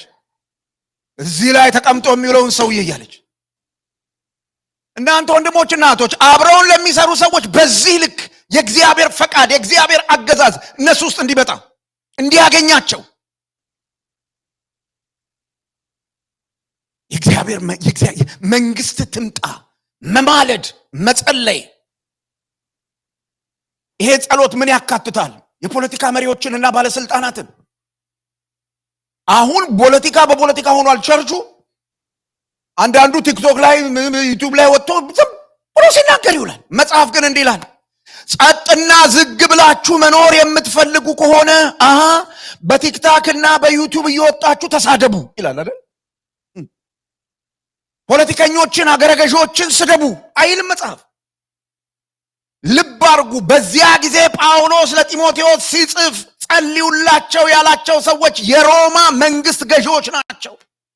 የቅዱሳንን አንገት በሰይፍ በመቅላት የሚታወቁ፣ ቤተ ክርስቲያንን ጥግ ድረስ የሚያሳድዱ፣ ቤተ ክርስቲያንን ክርስትና የሚባል ነገር ይጥፋ ብለው የሚሰሩ፣ ለተራበ አንበሳ አንስተው የሚጥሉ፣ በሳት የሚያቃጥሉ፣ በዘይት የሚጠብሱ ሰዎች፣ ለነሱ ሰዎች በዘይት መጠበስ እንዲቀርላችሁ፣ ለተራበ አንበሳ መጣል እንዲቀርላችሁ ውጡና በቲክቶክ ተሳደቡ፣ ውጡና በዩቲዩብ ተሳደቡ። ኖ ማልዱላቸው፣ ጸልዩላቸው። ዘመዶቼ በምንኖርበት በየትኛውም አገር ላይ የሚወጣ ጠማማ ፖሊሲ ካለ ተጠያቂዎቹ እኔና እናንተ ነን። ቀድመን የነዛን ሰዎች አእምሮ ከክፉ አሰራር ስላልጠበቅ ነው፣ እግዚአብሔር ጥበብ እንዲሰጣቸው ስላልጠየቅን አጅሬው አግኝቶ የሚያስጨንቀን ነገር በእነሱ ያወጣል። መጸለይ ይጠይቃል። ለፖለቲከኞች፣ ለባለስልጣናት መጸለይ፣ በስደት ላይ ላሉ ክርስቲያኖች መጸለይ፣ መንግስት ትምጣ ፈቃድ በሰማይ እንደሆነች ስንል ይህን መጸለይ፣ መንፈሳዊ መነቃቃት በምድር ላይ እንዲመጣ መጸለይ። እኔ በዳንኩበት ዘመን ተገናኝተን በህብረት እንጸልይ፣ ሁሌ የሚጸለየው ስለ ሪቫይቫል ነው። ይጸለያል። እንኳን እንደሱ እንድንጸልይ አሁን እኛም እኮ ጸሎት እንድናቆም ያደረጉን ሰዎች ናቸው ቤተክርስቲያን ውስጥ ያለው። ጸልይልሻለሁ የሚሉን ይሄ መንፈስ እግዚአብሔር አይመስለኝም። ይቅርታ አድርጉልኝ። አንቺን ጸሎት አስቁሞ አንተን ጸሎት አስቁሞ ምክንያቱም ቤተክርስቲያን ትጸልይ ነበር ነው የሚለው መጽሐፍ ቅዱስ። አሁን ቸርች ውስጥ የተቀመጡ ሰዎች አሉ እየከፈሉ የሚያጸልዩ። በቃ ይደውሉና ጸሎት ፈልጌ ነበር። ቤተክርስቲያን የመጡ ሰዎች ለምንድን ነው እሱ ጸሎት ፈልገው? ድሮ በጌታ ከመሆናቸው በፊት የት ነበር የሚሄዱት? እና ዳልሞቴ ጋር፣ ኖ ሰንጋላ ጋር፣ ነብራ ለንጋ ጋር ነበር የሚሄዱት። አሁንስ ቸርች አሉ በጸሎት ስምንት የሚያረጉ። አንዳንድ ሰዎች ደውለው ጸሎት ፈልጌ ነበር ሲሉ የለም አይሸጥም እላለሁ፣ አልቋል። እውነት እኮ ነው የምነግራቸው። ደውሉኛል፣ እንኳን ይደውላሉ። የእግዚአብሔር ሰው ይሉኛል፣ ሲያግባቡኝ ማለት ነው። ይገባኛል። ገና ሲጀምሩ ይሄ እግዚአብሔር ሰው ሲሉ በቃ ገብቶኛል፣ በደንብ አውቄያለሁ። እሺ ጨርሱና መልስ ሰጣለሁ ብዬ እጠብቃለሁ። ማለት እንትን በዚህ ገብቶ እርሶን ትምህርት ሰምቼ በዚህ ትምህርቶት እንትን በጣም መቼስ ትምህርቶት በእንትን አድርጎኝ በዚህ ገብቶ በአናቴ አቁሞኝ ምናምን እሺ ወደ ገደለው ይግቡ ቶሎ በሉ ብዬ እጠብቃለሁ። ከዛ ይሉና አሁን የደወልኩት ይላሉ ትምህርቱ ላይ ጥያቄ ኖሮ ጸሎት ፈልጌ ነው። የለም አሴት የለም። ጸሎት እንዴት እንደ ሱቅ ይጠየቃል ዘመዶቼ? እኔ ዋልማርት ነኝ ኮስኮ ነኝ እኔ ጋር ጸሎት ፍለጋ የሚመጣው ኖ በጭራሽ። ወደ ጸሎት መሄድ አለባቸው ሰዎች።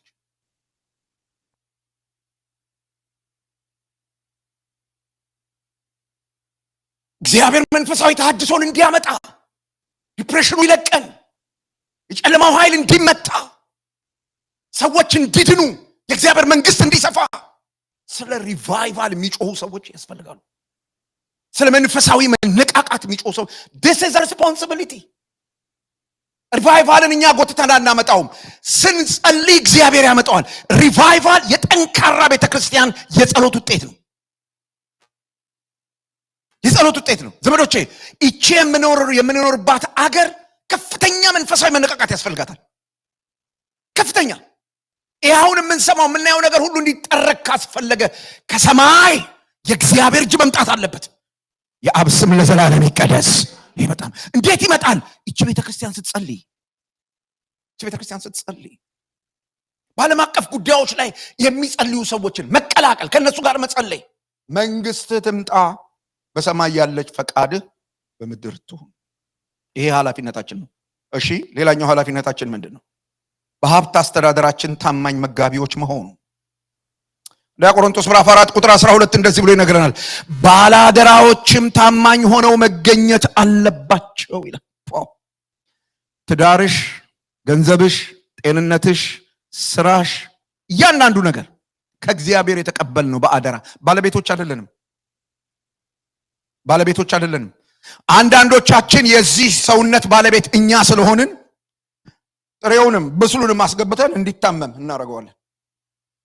ረፍት ነስተን መከራውን እናበለዋለን። መጽሐፉ እንዲህ ብሎ ይናገራል። በዋጋ ተገዝታችኋልና በሚሞት ስጋችሁ እግዚአብሔርን አክብሩ። እኛ ጋር ያለ ከፍተኛ የሆነ ፍላጎት ይሄንን የመቅደሱን ማደሪያ፣ ይሄንን የመንፈሱን ማደሪያ መቅደስ የሆነውን በተለያየ ደዌ እንዲመታ እንዲሰቃይ። ዘመዶቼ ባላደራዎች ታማኝ መሆን አለባቸው። የገንዘባችን ባላደራ ነን። እኛ ጋር ላለው ታለንት ባላደራዎች ነን። እኛ ጋር በተፈጥሮ የተቀመጠ ተሰጦ፣ በመንፈስ ቅዱስ አማካኝነት የተሰጠን ስጦታ ባላደራዎች ነን። እነዚህን ነገሮች ለእግዚአብሔር ክብር ማዋል አለብን። እግዚአብሔርን ለማክበር፣ ሰዎችን ለመጥቀም። ያልተጻፉ መጽሐፍቶች እዚህ ቤት ብዙ ናቸው። ያላስተማርናቸው ትምህርቶች ብዙ ናቸው። ብዙዎቻችሁ ጋር ብዙ ነገር አለ። አይመቸኝም፣ አልችልም፣ እኔ እጠቅማለሁ ብለህ በደንብ ነው የምትጠቅሚው። ለምንድን ነው እንደዚህ ምን ሆነ ያላችሁ እንደሆነ እኛ ጋር የተቀመጠው ነገር ጋር እንደማንጠየቅ ስለገባን። ቅድም ያነበብኩላችሁ ሰው ትዝ ይላችኋል። ማቴዎስ ወንጌል ምዕራፍ 25 ላይ ለአንዱ 5 ለአንዱ 2 ለአንዱ 1 ተሰጠ። ታለንት ጊፍት በተፈጥሮ ሊሆን ይችላል ያገኘኸው፣ በመንፈስ ቅዱስ አማካኝነት ከዳንሽ በኋላ ያገኘሽው ሊሆን ይችላል። በሱ ምን እየሰራህ ነው? ምን እየሰራሽ ነው? ምን እየሰራሁ ነው? ምን እያረክ ነው? እግዚአብሔር እየከበረ ነው ወይ? ቤተክርስቲያን እየታነጸች ነው ወይ? የእግዚአብሔር መንግስት እየሰፋ ነው ወይ? ነው ዝም ብሎ ፕሮግራም ተካፋይ ብቻ ሆናችሁ ነው የተመላለሳችሁ ያላችሁት? ወንድሞችና እህቶች በውስጣችሁ ለተቀመጠው ለትዳራችሁ፣ በእጃችሁ ላይ ላለ ገንዘብ፣ ለጤንነታችሁ፣ ለጊዜያችሁ ሁሉ ባላደራዎች ናችሁ። ጊዜያችንን ምንድነው እሱ የሚፈጀው? ጊዜያችንን በአግባቡ እንጠቀምበታለን ወይ?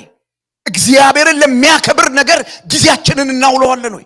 ሰዎችን ለሚጠቅም ነገር ጊዜያችንን እናውለዋለን ወይ? እግዚአብሔር የሰጠንን ጊዜ አንድ ነገር ስለ ጊዜ ልንገራችሁ። ትላንትና ለዘላለም ላታገኙት ሄዷል። አንዳንድ ሰዎች ሄደው ካለቀ በኋላ ወይኔ እንዲህ አድርጌ ቢሆን ኖር ይላሉ። በቃ አታረጉም ወንድሞች እናቶች፣ አታረጉም። ምክንያቱም መጽሐፍ ምን ይላል ካላችሁኝ፣ ለሁሉ ምን አለው? ጊዜ አለው። ተጸጽተን አናገኘውም። በጣም ከባድ ነገር ነው ዘመዶች። እኔ በህይወቴ አይቼዋለሁ። እኔ ጎረምሳ በነበርኩኝ ጊዜ እኔ ኳስ ሳባርር፣ እኔ የተለያየ ነገር ሳባርር ረጭ ብለው የተማሩ ሰዎች ዛሬ ሀገሪቱን ከሚመሩ ሰዎች መካከል ናቸው። ያኔ ከነሱ ጋር ረጭ ብዬ ተምሬ ቢሆን ኖሮ፣ በጊዜው ሄጄ ቢሆን ኖሮ ምን ሊሆን ይችል ነበር? እግዚአብሔር የሰጠኝን ጊዜ አባክኛለሁ፣ አልተጠቀምኩም። ኦኬ፣ አሁንስ ከዚህ በኋላ ያለው ጊዜ ብዙ ሰው መሞት አይፈልግም። እዚህ ምድር ላይ መኖር ይፈልጋል። እንደዛ ንጉሥ ልትሞት ነው ሲባል አረ ጸልዩልኝ እድሜ እንዲጨምርልኝ ይላሉ ሰዎች። ምን ያደርግልሃል? ቸርች ፕሮግራም ለመካፈል ሰው እድሜ ይጠይቃል። በ15 ቀን አንድ ቀን፣ በወር አንድ ቀን፣ በሳምንት አንድ ቀን መጥቶ ፕሮግራም ለመካፈል ሰው እድሜ ይጠይቃል ከእግዚአብሔር። ይህ በጣም ሼም ነው ዘመዶች። እድሜ ከጠየቅ መኖር ካለብህ ኢምፓክት ማምጣት አለብህ። ለምን ካልከኝ አንተ የተለየ ሰው ነህ። አንቺ የተለየ ሰው ነሽ። አንቺ ውስጥ መንፈስ ቅዱስ አለ። አንተ እግዚአብሔር ቃል አለ። አንተ እግዚአብሔር ጸጋ አለ አንተ ውስጥ። የመንፈስ ቅዱስ ጾታ አለ አንተ ውስጥ። በአንተ ልክ እኮ የለም ምድር ላይ ብራዘር። አንተ ያልፈጠርከውን ተጽዕኖ ማንም አይፈጥረው።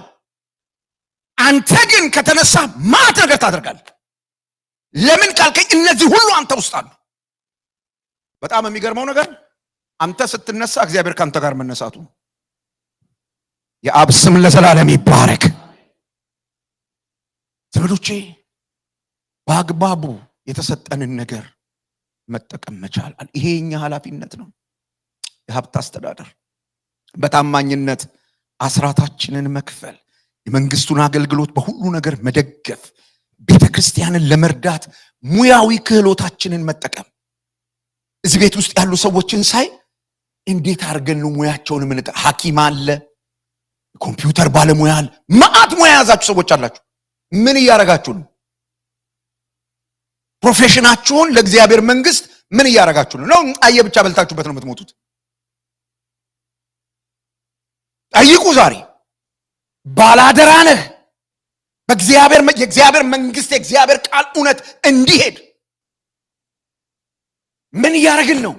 የተወሰኑ ሰዎች ናቸው የሚንደፋደፉት፣ ግን እያንዳንዳችን ውስጥ የሚገርም ነገር አለ። ስለዚህ ዛሬ ስለ ሙያችሁ እንድታስቡ ባላደራዎች ስለሆናችሁ ይህን ኃላፊነት በመወጣት በእግዚአብሔር መንግስት ውስጥ የምንኖረው። ሁለቱን የመጨረሻ ነገሮች ቶሎ ላንሳቸው። በመንፈሳዊ ውጊያ ውስጥ በእምነት ጸንቶ መቆም ኃላፊነታችን ነው። መጽሐፍ ቅዱስ የእግዚአብሔርን ዕቃ ጦር ሁሉ ልበሱ ይላል። ዓርብ ዕለት የጸለይነው በዚህ የእግዚአብሔር ቃል ነው። ለምን ብለን ስንጠይቅ በክፉ ቀን ክፉን መቃወም እንዲቻላችሁ። ክፉ ቀን መቼ ነው ካላችሁ፣ እያንዳንዱ ቀን ለቀኑ ምን ይበቃዋል ነው የሚለው መጽሐፉ። እያንዳንዱ ቀን ነግቶ የሚነጋ የራሱ የሆነ ምን አለው? ክፋት።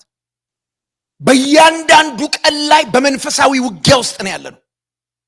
መጋደላችን ደግሞ ከደምና ከስጋ ጋር አይደለም። ከአለቆች፣ ከስልጣናት፣ ከጨለማው ዓለም ገዦች በደንብ ተደራጅተው ቼን ኦፍ ኮማንድመንታቸውን በደንብ አዋቅረው እንዴት እንደሚጥሉሽ፣ እንዴት እንደሚያሳዝኑሽ፣ እንዴት ነገርሽን እንደሚያበላሹ አስበው እባብ ነው መጠቀም ያለብኝ፣ ጥንቸል ነው መጠቀም ያለብኝ ብለው መርጠው ሁለቱም ሰዎች ቸርች ውስጥ ይገኛሉ። እባብም የሆነ ሰው ቸርች ይገኛል፣ ጥንቸሏም ቸርች ትገኛለች። ሁለቱም አሉ። የማንን ምላስ ልጠቀም ብለው የማንን ምላስ ልጠቀም? ዲስከሬጅ የሚያደርግ ንግግር በማናፍ ላውራ ብለው ይጠቀማሉ። ዲስከሬጅ የሚያደርግ ኮመንት ለማን ልስጥ ብለው የሆነ ሰው ይጠቀማሉ። መንፈሳዊ ያደርጓቸዋል። እናንተ መንፈሳዊ ውጊያ፣ ከዛ ትመታላችሁ። ስንት ሰዎች ናቸው የሆነ ሰው የሆነ ነገር ብሏችሁ ጥላችሁ ቁጭ አላችሁ? እዚህ ሀገር ላይ ተነስተው ከነበሩ የሪቫይቫል ሰዎች መካከል አንዱ ዊሊያን ብራንሃም ይባላል። ይህ ሰውዬ አገልግሎት በጣም በጣም አስገራሚ አገልግሎት ነው። እንደኔ ጮሆ መስበክ አይችልም። ዊሊያን ብራንሃም ቀስ ብሎ ነው እያለ ነው የሚያወራው። ግን በስብከቱ መሃል አንድ ነገር ይናገራል። የእግዚአብሔር መልአክ መጥቷል ይላል። አንዳንድ ሰዎች ሲናገሩ ይሄ በስዕል ላይ የምታዩት ጭንቅላት ላይ የሚያደርጉት እዛኛው ቤት ውስጥ ያሉ ሰዎች ስዕል ሲስሉ የሚያደርጉት እንትን አይደለም፣ እንደ ብርሃን አይነት ነገር ሰርክል ነገር ሲያገለግል በመድረክ ላይ ራሱ ላይ እንደሱ አይነት ነገር ይታይ ነበር ይላል። ይሄን ሰውዬ ከመስመር ያወጣችው አንድ ሴት ናት። መታ ታበያሃል፣ ሁሉን ነገር አቁመ ቤት ዝጋ ይልሃል አለችው። በዛው ቀረ። ተጠቀመባት። ከመስጊድ አይደለም፣ ከዛው ከጸሎት ቤት ውስጥ ነው ብድግ ብላ የነገረችው። ከሌላ ቤተ እምነት አይደለም፣ ከዛው ከሚያገለግለው ዝማ ነው ወጣ የነገረችው። መንፈሳዊ ውጊያ ላይ እንዳላችሁ እወቅ ወንድሞች፣ እናቶች። እና የእግዚአብሔርን ዕቃ ጦር ሁሉ መልበስ፣ ሁልጊዜ የተዘጋጀን ሰዎች መሆን አለብን። እኛ እየኖርንበት ያለው የህይወት ስርዓት ቀላል እንዳይመስላችሁ። we are living in the middle of the war። ባትል ውስጥ ነው ያለነው፣ ውጊያ ውስጥ ነው ያለነው። መጽሐፉ ነው የሚለው የሚውጠውን ፈልጎ እንደሚያገሳ አንበሳ ይዞራል ይላል። ይዞራል፣ በየሰፈሩ በየምናው ይዞራል። የሚዋጥ ነው የሚፈልገው፣ ሊውጥ፣ ሌላ ነገር አይውጥም። ካገኘ የሚውጠው አንተን፣ አንቺን፣ እኔን ነው። ትዳርህን ሊውጥ፣ ልጆችህን ሊውጥ፣ አገልግሎትህን ሊውጥ፣ ጤናህን ሊውጥ። እና ምን ያስፈልገኛል? በእግዚአብሔር ዕቃ ጦር የተዘጋጀው መሆን። ያድናል የአብ ልጅ። ይሄ ያንተ ኃላፊነት ነው ወንድሜ፣ ያንተ ኃላፊነት ነው።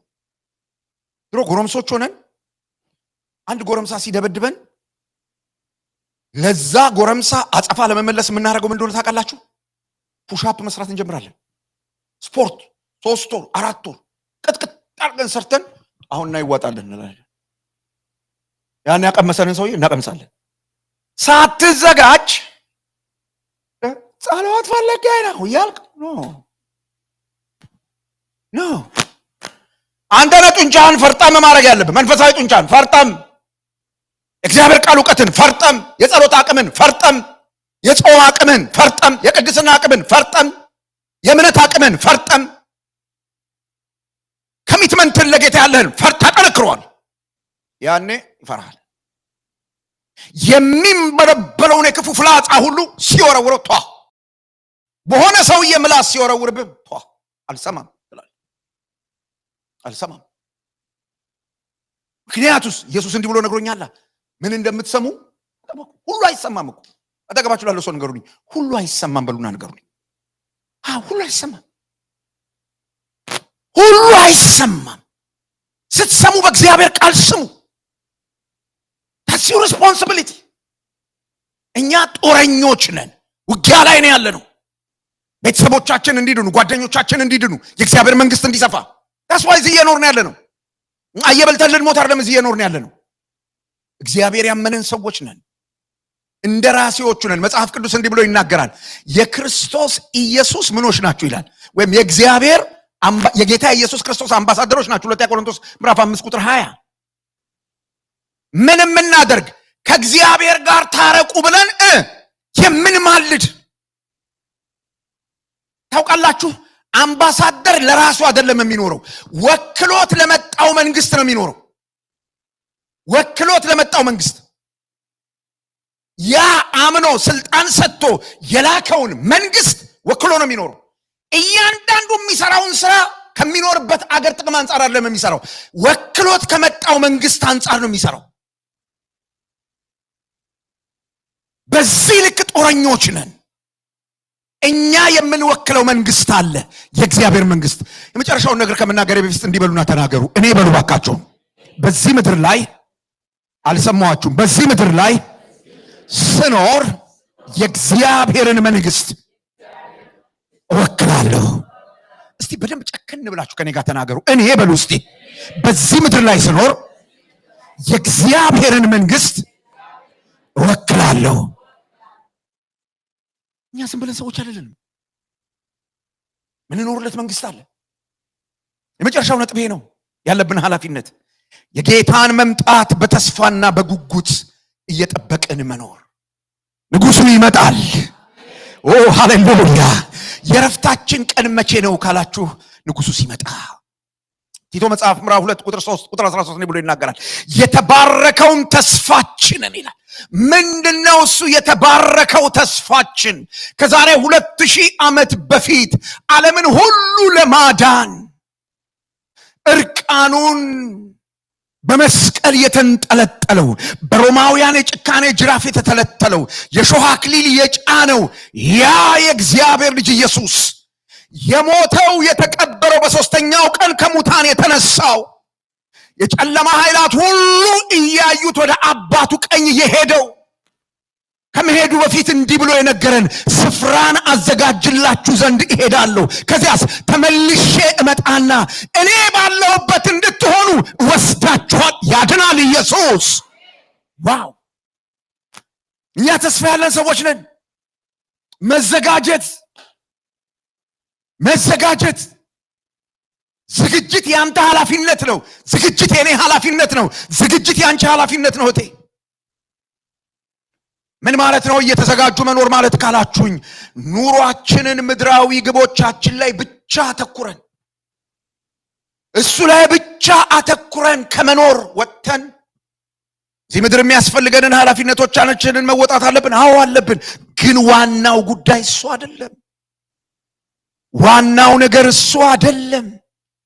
ከዚያ ወጥተን የጌታን መምጣት እናስባለን። የጌታን መምጣት ቤት አልገዛህም እኮ ሲለን እየተሰራ ነው። ማን ነው የሚሰራልህ? ንጉሱ። ስፍራ አዘጋጅላችሁ ዘንድ እኮ ነው የሚለው መጽሐፍ። እንትና የሚኖርበት ሲንግል ሃውስ እኮ አንተ የለህም እና 20 ሰዓት ስራ ሲለን አልሰራም። ሎ ኢንካም እኮ ነው የምትኖረው። እኖራለሁ፣ ለሰሞኑ ነው። ተስፋ አለ፣ ይመጣል ኢየሱስ። ዋው! ተስፋ። እንትን መኪና እኮ አልነዳም። አልንዳ አላገባሽም እኮ አላግባ። ሙሽራ አለ የምጠብቀው፣ ያድናል ለዘላለም። ዋው! እንዴ አላገባሽም እኮ አላገባህም እኮ ምን አልወለድክም፣ አልውለድ። ይሄ አይደለም የኔ መጨረሻ፣ ይሄ አይደለም የኔ እንትን። እግዚአብሔር ከሰጠኝ ይሆናል፣ ካልሰጠኝ ኦኬ። ለምን? አንድ ተስፋ አለ፣ ማይቀር ተስፋ። ለዛ የተዘጋጁ ሰዎች ሁሉ፣ ዘይታቸውን በመቅረዛቸው የያዙ ሰዎች ሁሉ የሚገቡበት ታላቅ ሰርግ፣ ታላቅ ግብዣ በክርስቶስ ዳግም ምጽአት ላይ ልብን ማሳረፍ። ሰዎች አዝነው እኛ ጋር ሲመጡ ቅዱስ ቃሉ እንደሚል እርስ በርሳችሁ በዚህ ቃል ተጽናኑ አለ ጳውሎስ። አትጨነቁ እናንተ ስለሞት ምናምን አትፍሩ አላቸው። ጌታ ይመጣል። እኛ በህይወት ያለነው የሞቱትን አንቀድማቸውም። ከዛ አብረን እንነጠቃለን ከነሱ ጋር። ጌታ ይመጣል፣ ለዘላለም ከሱ ጋር እኖራለን። እርስ በርሳችሁ በዚህ ቃል ተጽናኑ። ሪሊ የጌታ መምጣት አስባችሁ ተስፋ ታደርጋላችሁ፣ ትጽናናላችሁ። አሁን ካልጎደለ አጣሁት የለም ከምትሉት ነገር የጌታን መምጣት አስባችሁ እስ ኦኬ ትላላችሁ። ዛሬ ነው ይሄ የጎደለው ግን ተስፋ አለኝ ብላችሁ ማሰብ ትችላላችሁ። ለጌታ ቀን መዘጋጀት ማለት በዚህ መንፈስ መኖር ማለት ነው። ሌሎችን በዚህ መንፈስ መቃኘት ማለት ነው። ለጌታ ቀን መዘጋጀት ማለት እያንዳንዱን ውሳኔዎቻችንን እያንዳንዱን የህይወት ውሳኔዎቻችንን ከዚያ ቀን አንጻር መቃኘት ማለት ነው። ከዛ ማስቀረኝ መሆን አለበት። ትዳሬ ከዛ የሚያስቀረኝ ከሆነ ባፍንጫ ይውጣ። አንዳንዱ ነገር ልንገራችሁ፣ ጌታ የከለከላችሁ ነገር ስለሚያጣችሁ ነው። አንድ ወዳጅ የተናገረውን ተናግሬ ላጠቃል። ለአንድ ወንድሜ ስነግረው ነበር። አንድ ወር ጾም ጸሎት ያዘ፣ አገልጋይ ነው። ተንበርክኮ በጌታ ፊት ጌታ ሆይ 5 ሚሊዮን ብር ስጠኝና አለው። ኢትዮጵያን ድብልቅልቋን ነው የማወጣው በወንጌል 5 ሚሊዮን ብቻ ብሎ አንድ ወር ጾም ጸሎት ይጸልያል። ከአንድ ወር በኋላ ጌታ መጣና እንዲህ ያለው፣ ልጄ አለው። አቤት ሲለው፣ አንተ የሚያስፈልግህ የታክሲ 5 ብር ነው። ስለዚህ ለአገልግሎት ስትሄድ 5 ብር ይለቀቅልሃል። እኔ ለአንተ 5 ሚሊዮን ሰጥቼ አንተን ማጣት አልፈልግም ማለት። አንተን ማጣት አልፈልግም። ለምን? የከፈልኩብህ ልጄን ነው። አንቺ የእግዚአብሔር ልጅ እንድትሆኝ የተከፈለው ልጁ ነው፣ የተከፈለው ደሙ ነው። የኔት ያጣሽውን ነገር እንድታጭ የተደረግሽው ምናልባት ከእግዚአብሔር መንግስት ስለሚያጎልሽ ሊሆን ይችላል። ዶወሪ ተስፋ አለሽ፣ የምታበሪበት የምትደምቂበት። ዋው! ሙሽራው ኢየሱስ ሲመጣ ለዘላለም ስሙ ይባረክ። እሱን በመጠበቅ መኖር አማኞች በዚህ የመንግስቱ ኃላፊነት ውስጥ ይሄን በመወጣት ሲኖሩ በሁሉ የህይወት ዘርፎቻቸው ላይ ለእግዚአብሔር አገዛዝ ቅድሚያ መስጠትን፣ ሰው ያመቻመቸ ሁሉ ነገር በመቻቻል በሚባልበት በስምምነት ዓለም ውስጥ ልዩነት በመፍጠር የተለየን ሰዎች ሆነን በመኖር እንደ ማንኛውም ሰው አይኖርም። ወጣ ያለን ሰዎች መሆን አለን። ለምን? እኛ የዚህ ሀገር ሰዎች አይደለንማ። በተለየ መንገድ መኖር፣ በቃል በተግባር ክርስቶስን ማወጅ፣ ሌሎችን በፍቅር ማገልገል፣ በምድር ላይ የጸሎታችን ዋና የእግዚአብሔር ፈቃድ መፈጸም፣ ፈቃዱን መጸለይ፣ በእግዚአብሔር መንግስት ዓላማዎች ላይ ማተኮር፣ የገንዘብ አስተዳደራችንን ከመንግስቱ ዓላማ አንጻር መቃኘት ኃላፊነታችን ነው። በኃጢአትና በዓለማዊ ግፊት ተገፍትረን እንዳንወድቅ ዕቃ ጦራችንን ለብሰን በጽናት መቆም ኃላፊነታችን ነው። የክርስቶስን ዳግም መምጣት መጠበቅ ኃላፊነታችን ነው። ማራናታ ኢየሱስ።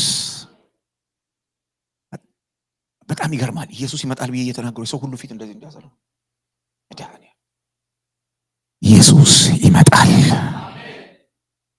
ይሄ ካላሳቀሽ፣ ይሄ መንፈስሽን ካላነቃው፣ ይሄ መንፈስህን ካላነቃው እንዳልክ ከቀጠልክ ወንድሜ እኔ ምን ላደርግ እችላለሁ ብለን አጠገባችሁ ላለው ሰው ኢየሱስ ይመጣል በሉልኝ። ማራናታ ብራዘር አይዞ በሉት። ይመጣል ኢየሱስ። እዚህ አሁን የምታልፍበት ነገር ሁሉ ጊዜያዊ ነው በሉት። ይመጣል ኢየሱስ። ቆመን ጌታን እናመስግን። ሃሌሉያ